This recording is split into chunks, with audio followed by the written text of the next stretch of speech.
Hello and welcome everybody to another player review. This time around we've got the one and only 86 rated Juan Mata card.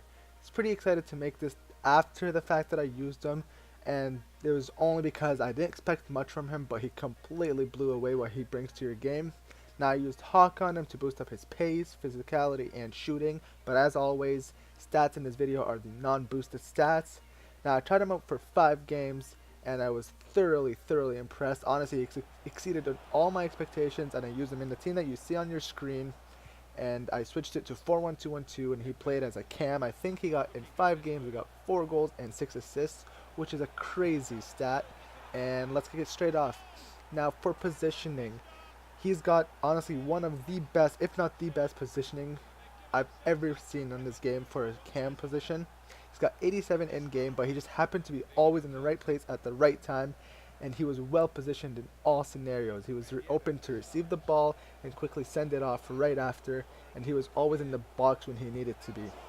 Next up is his finesse shots. Although I never added any clips of this in the video, take my word, his finesse shots from both inside and outside the box were unbelievable.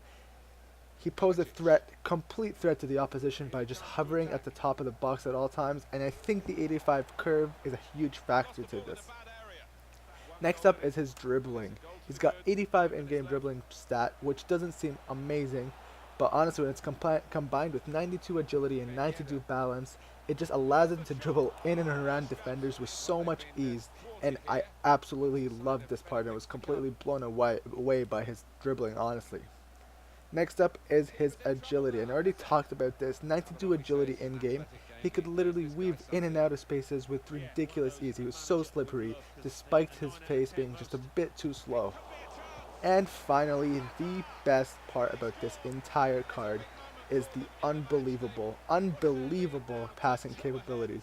Although his stats in game are nothing extraordinary and there are players with better stats, I was just completely blown away because they performed very well in game. He's got 89 short passing and only 79 long passing, and I put only in quotation marks, and I say that very lightly, but I believe it's the 90 vision that really shined. 90 in-game vision. He could thread the most impossible of passes, short passes, long passes, lob passes, as you'll see in clips.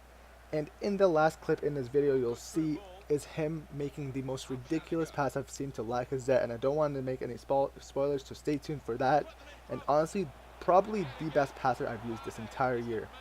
Now that wraps it up for pros. Moving on to the cons.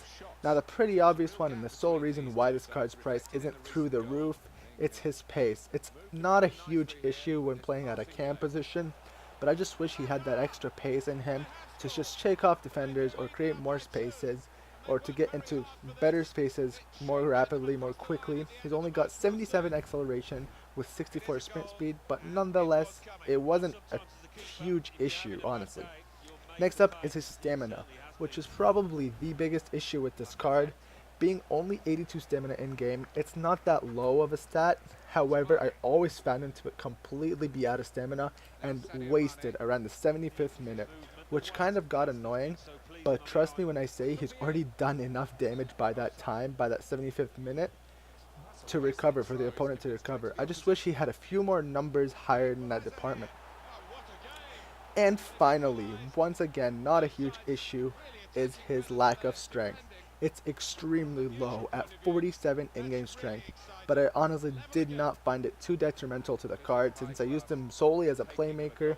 He never got into those positions, and I used him just to make quick passes in and out of defenders, and he never really had to fight anyone off too much in the game for me. I just didn't use him like that, and I don't think you want to use him like that. However, if he gets into any 50-50s or shoulder battles, trust me when I say he's not winning any of those for sure, because he just feels so weak on the ball. Now that wraps it all up. Overall, for me, he was a very creative attacking midfielder, and was without a doubt very deadly up front. I absolutely love this card. Now for the ultimate review, I'm giving him a 9.0 for enjoyability.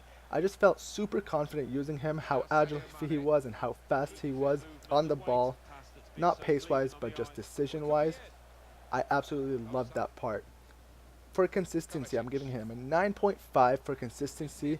He was just felt through all the games. He felt really great and can honestly, confidently say he barely misplaced any passes. For creativity, I'm giving him a 9.5 for creativity. He was great all around. He can score when needed, but the creativity he brings to your attack is crazy, insane. For versatility, very, very low, 5.5 out of 10 for versatility. Would not use him in any other plays other than Cam, but he just plays that role very well. Next up, weekend league status. I'm personally giving him a 9.0 for weekend league status. Although there are many options for much cheaper, this card just offers so much going forward. I had to give him that 9.0 just because he's so clinical in passing and positioning. And finally, for the price. Right now he's going for around 75k on the PS4, which is a very, very fair price, I thought. Great passing, great shooting, and he completely exceeded all my expectations for the stats that are on the card. Well guys, that's a wrap for today's episode on the man of the match 86 rated Juan Mata. Please hit that thumbs up button and don't forget to subscribe for more content. Till next time, peace.